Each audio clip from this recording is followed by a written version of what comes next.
با سلام دیگر باره بیننده ارجمند طاهری سفر هستم و محتوا و سرخط برنامه امروز دوشنبه 30 ایول را تقدیم شما میکنم.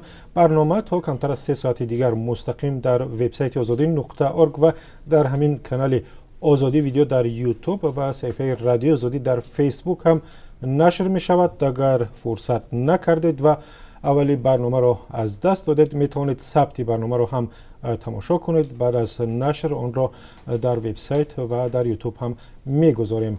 وزارت امور داخلی تاجیکستان جزئیات هلاکت 4 دوچرخه سوار خارجی را اعلام کرد و گفت که ظاهرا این عملی طرحریزی شده است.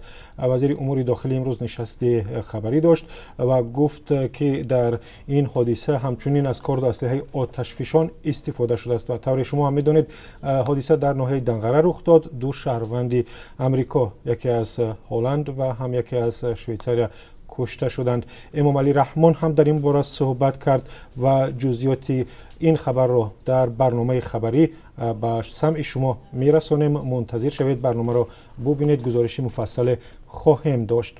و خبری دیگری که درباره آن صحبت میکنیم این است که مرکز تحقیقات استراتژی تاجیکستان نشست مخالفان دولت در شهر دورتموند آلمان را به اهمیت نامید. شرح تحلیلگران مرکزی تابع رئیس جمهور را در برنامه خبری و تا کمتر از 3 ساعت دیگر به شما خواهیم گفت.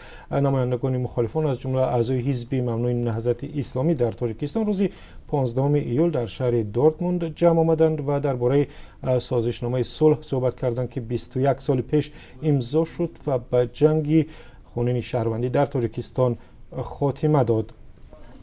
خبر دیگری که در برنامه داریم پرواز هواپیماها از دوشنبه به شهر سمرقند ازبکستان است. پروازها را شرکت تاجیکی روز 28 ایول آغاز کرد و از این بعد هر روز شنبه صورت میگیرد. اگر به تماشای سمرقند رفتنی هستید پس منتظر باشید. در برنامه قیمت بلیط ها را به شما خواهیم گفت.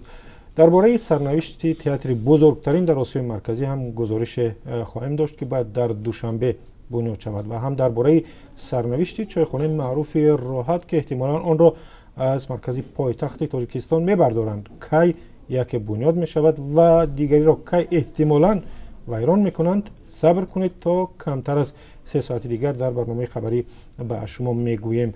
و درباره قرب ریال پول ملی ایران هم صحبت میکنیم که به شدت پایان میرود ماه آینده و هم نوامبر ممکن است که امریکا تحریمات اقتصادی را به ضد ایران برقرار کند و انتظار میرود این تحریمات باعث سخت آسیب دیدن اقتصادی ایران شود و خوب منتظر شما هستیم تا کمتر از 3 ساعت دیگر در کانال آزادی ویدیو در یوتیوب و در وبسایت azadi.org.